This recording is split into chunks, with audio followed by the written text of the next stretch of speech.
inviting us here. I'm quite amazed and delighted to welcome this illustrious panel of 1980s design giants, combined a towering spectacle. Greiman, Jeri Heiden, Jayme Odgers, Prejza, and Shire. I'm full of awe and gratitude that they're here. They are here to remind us of the moment when the world's eye for design turned west. It was towards work full of optimism, shiny and bright. It was fun, it glowed, full of swashes, squiggles, pixels, and teeming with attitude and freshness. It was LA's moment in the sun. Greiman was creating a new visual language via the freshly released Apple Mac computer. Jayme Odgers' new wave design and experimental collage photography was making the scene. Shire gave tangible ceramic form to a California vibe. Sussman Prejza's design for the 1984 Olympics may have garnered more global attention than the sports themselves, all of which was accompanied by the visual soundtrack of album cover design and art direction by Jeri Heiden. But it was complex. Well, everything is complex. New Wave wasn't the only trend of 1980s LA, although the narrow eye of history makes it seem that way. But still, New Wave's significance has resonated all the way to 2017. Tonight, we'll celebrate this accomplished work and hopefully learn more about it, the influences, motivations, and the context from which it emerged. Here's how the event is structured. Each of the panelists will make a brief presentation so that we get a taste of the flavors and influential work. Slides are timed Prejza style and automated, so no doubt there will be some humorously awkward moments, probably mostly mine. I'll briefly introduce each presenter before their slides and in their 80s guises, although all continue to be greatly accomplished. Here's the order of the presentations. Jayme, Jeri, Peter, April, and Paul. There. A reminder to each of the presenters that you should come up and be ready to present when I call your name. Once Paul has made the last of the presentations, all the panelists will gather for a conversation, and then finally, we'll hopefully have time for questions from the audience. So, to begin, Jayme Odgers. In the words of Jayme, by the 1980s, I moved from doing graphic design, 1964 to 1973, to becoming a photographer. Of course, I couldn't forget the designer in me, so I became an unwitting photo designer starting in the mid-70s. My concerns were about combining graphic design's up, down, left, right with photography's foreground, middle ground, and background. Thank you, Louise. 45 years ago. Anyway, 45 years before Photoshop, 45 years ago, the word photo design was coined in Germany. By 1976, I've stopped doing graphic design. I've just become a photo designer. I need a new portfolio. So I put together a photo design portfolio, laminated together, and I showed it to April Greiman. And she says, wow, that looks good enough to eat off of. This inspires us to co-create space mats, things for people with strong visual appetites. 1978, I'm teaching graphic design and photography at CalArts. They hired me to design a recruitment flyer. I designed this poster folder. I photo-designed the experiences I've seen while I was teaching there. By that time, I'm really only interested in making images. April Greiman agrees to design the reverse side and the typography on the front. From the beginnings, graphic design and photography have been worlds apart. My goal is to change all that by blurring the boundaries that historically have divided them. I'm searching for a way to hybridize the elements of photography and graphic design, pushing and pulling, rearranging space into a new metafiction. Keep in mind, Photoshop is still a good dozen years away.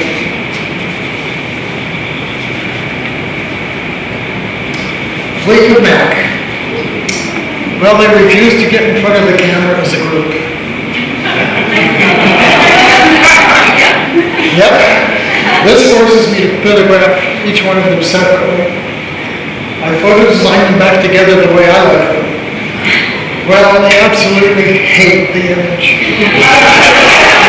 Even Warner Brothers hates the image. They can't stop talking about it. For that very reason, they use it. April and I collaged this white cover standing side by side. It looks amazingly like the work of one person. In keeping with the grand narrative of postmodernism, it's whatever works, sampling and combining, more is more, hybridization, worlds within worlds, styles within styles, Asian influences, California collage, everything blended together. We jokingly call them blenders.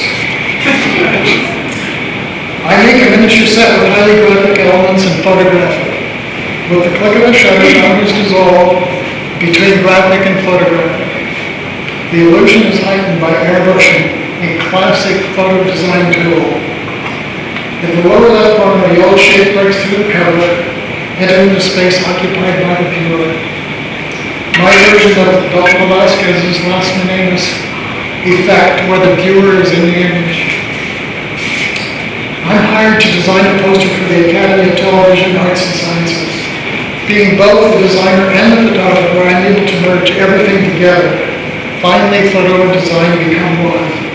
It's totally flat, yet looks totally 3D. April does the typography, which merges flawlessly into the photo design.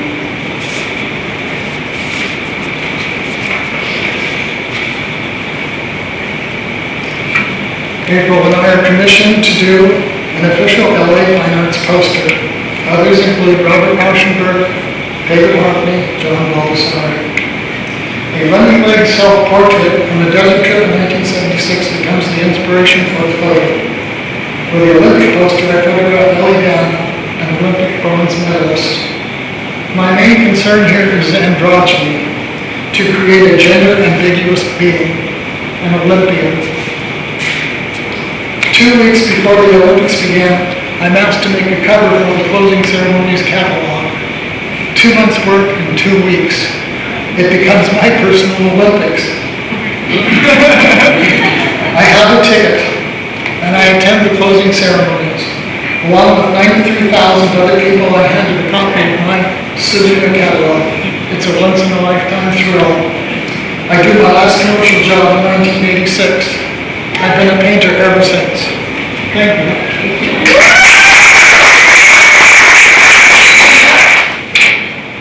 Okay, so I wanted to set the scene. In the 1980s, I was an art director at Warner Brothers Records, and this is what my office looked like.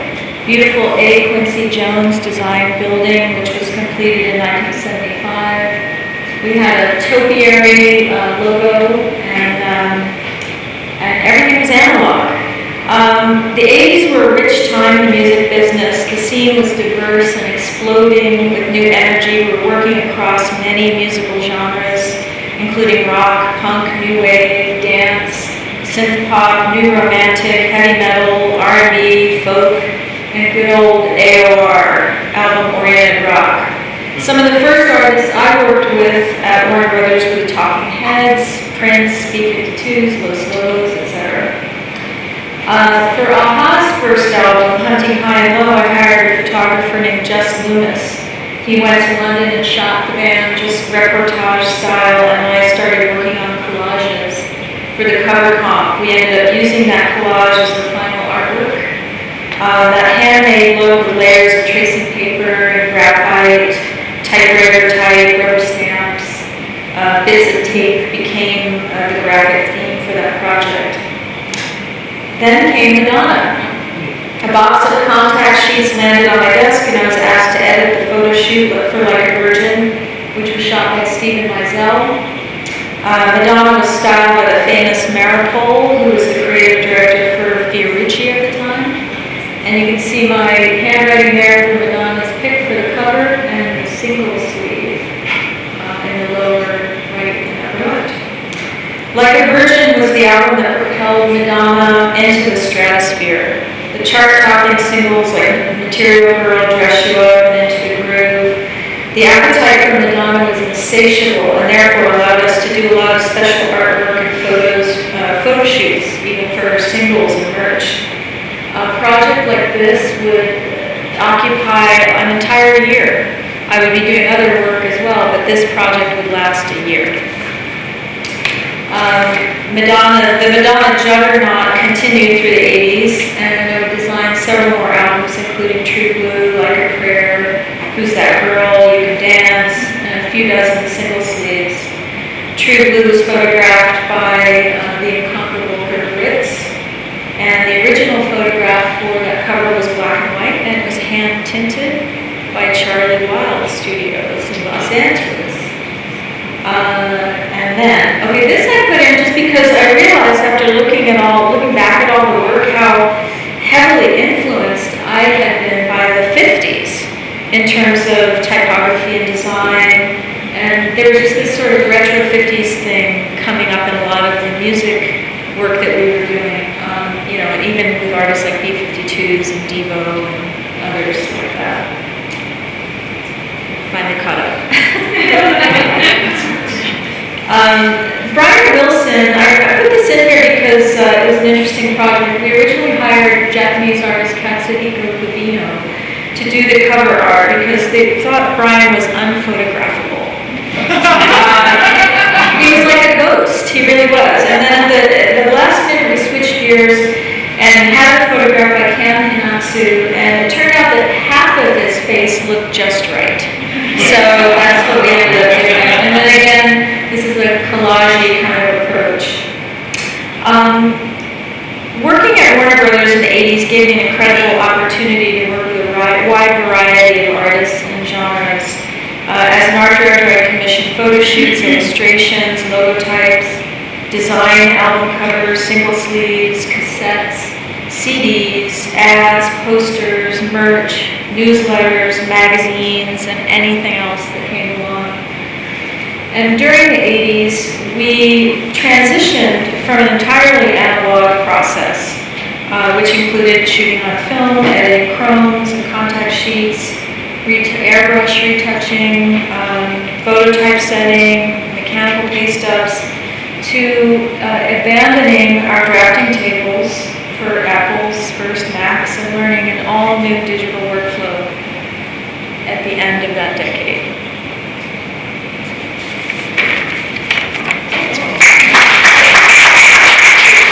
Sculptures collected by 40 public institutions.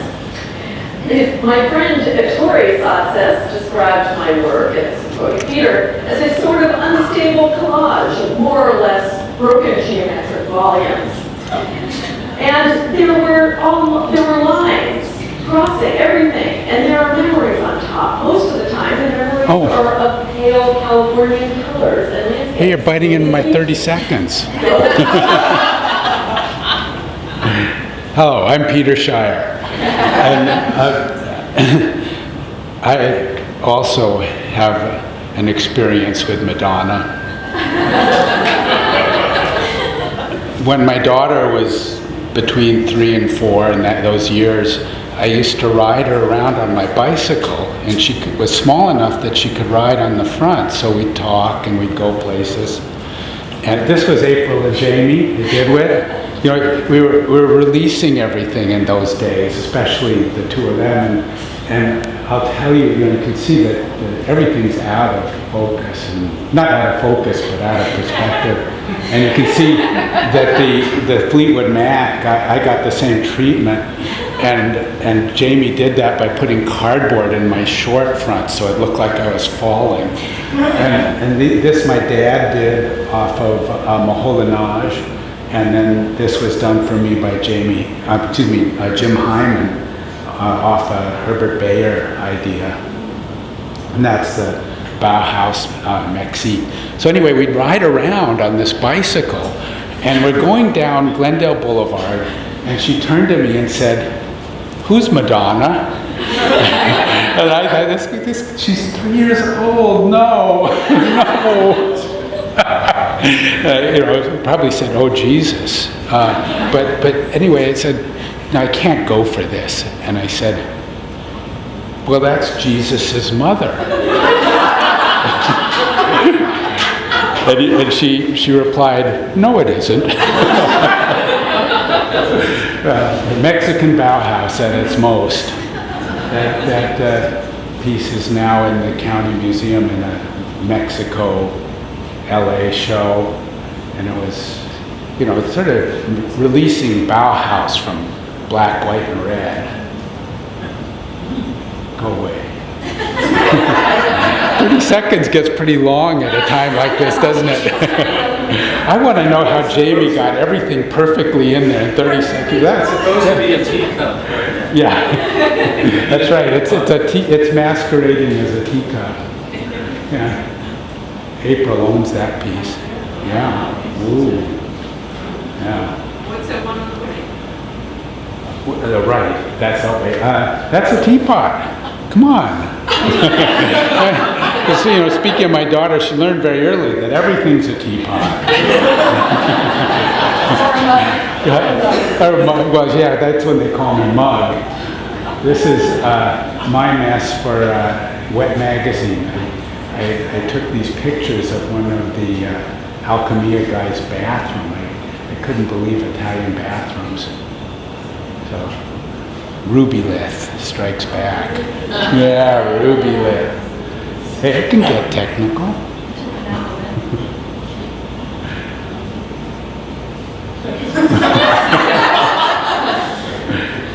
And this is where Jayme saved my bacon.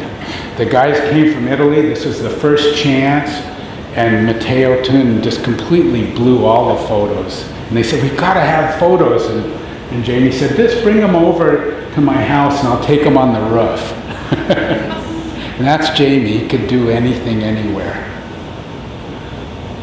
Yeah, you, buddy. Do you remember taking those? They say about the 80s, if you can remember it, you are Jayme.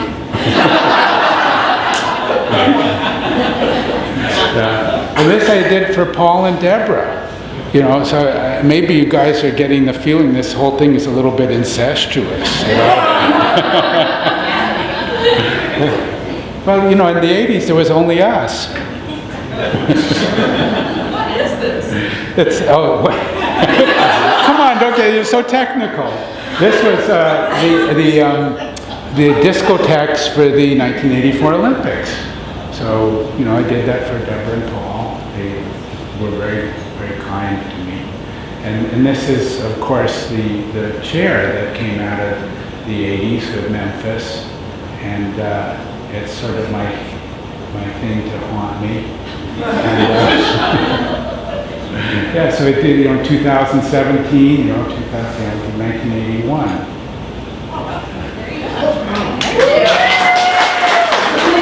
Body of work and interest helping pioneer a career.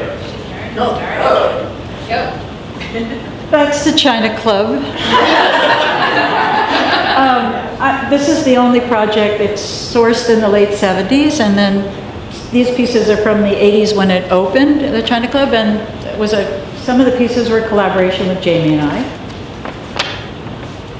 When it gets really dull, Jayme came rushing up with this excerpted from a catalog from Pacific Wave Exhibition in Venice, Italy. And so when it gets really slow here, I'll just start reading this because he gave it to me.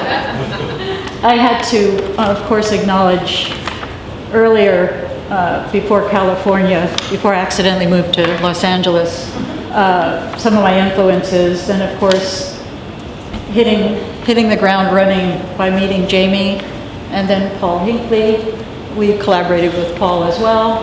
You read all that, I'm sure. So early 80s, I had did this 3D poster with custom glasses for the Pacific Design Center, and it actually worked, which was a big surprise. And at that same time, having been at CalArts and been design director, I decided to teach myself some video, particularly since my graphic design was so poorly received and was slammed constantly by older New York men for being fine art and not graphic design. So I said, screw that, and went about learning things that were challenging to me. This is a poster, obviously, for MoMA. So here we go, The Strip, Pacific Coast Highway, Muscle Beach, Skinheads, Shopping by Car, Zinfandel, Chardonnay, Ripple, Wheatgrass Juice, Papaya Shakes, Chili Dogs, Bad Coffee, Counterculture. That's before we had coffee here, see? I was in the 80s. Okay, this definitely, put the nail in the coffin for me being a graphic designer. And I think there's even in many magazines exactly stated like that, but I got commissioned to do Design Quarterly magazine.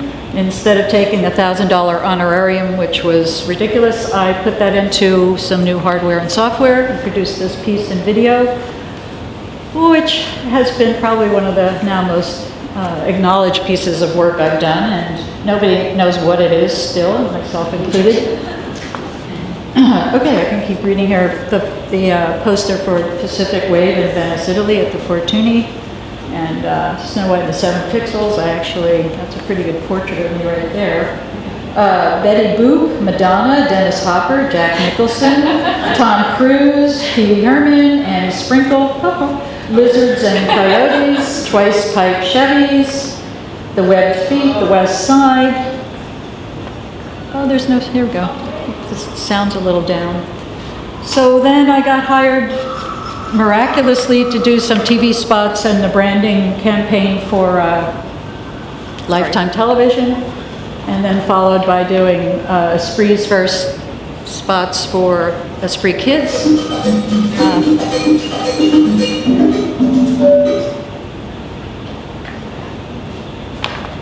Okay, Cerrito Center for the Performing Arts started in 1989. I got commissioned by very nice Barton Myers to work on the tile, which then morphed into working on the graphics and signage and other wonderful things. I think this might be it, because this is 89. The Cerrito Center opened in the early 90s, but we started working on it in the late 80s. Could be it. Oh, God, this next person's gonna finish reading this. Oh, 89 also. The first identity for Shire. I'm pleased with still about this is that the font was Emigre's first form of matrix, and so I thought since it was still kind of bitmapped and architectural that I would use that as their logo type. And then this on the left, the signage is I call my first heavy metal logo, where I took that matrix and boogied it around in Photoshop. And then finally, also at the same time, second commission from the Walker Art Center, Mickey Friedman, basically the identity, the brand for Graphic Design America exhibition. First time I had felt faint when I realized that the artwork that I was sending electronically to Minneapolis to make the poster simultaneously to somewhere in Ohio where they made the billboard was the end of reflective art, and there you go.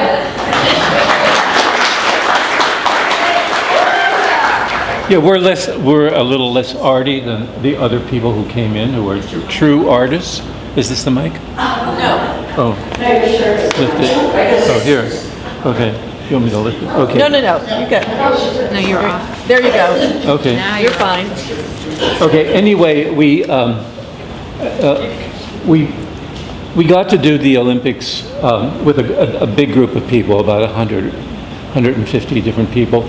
The Jeri Partnership and Sussman Prejza were really the design directors. Deborah did all the color. She chose the colors.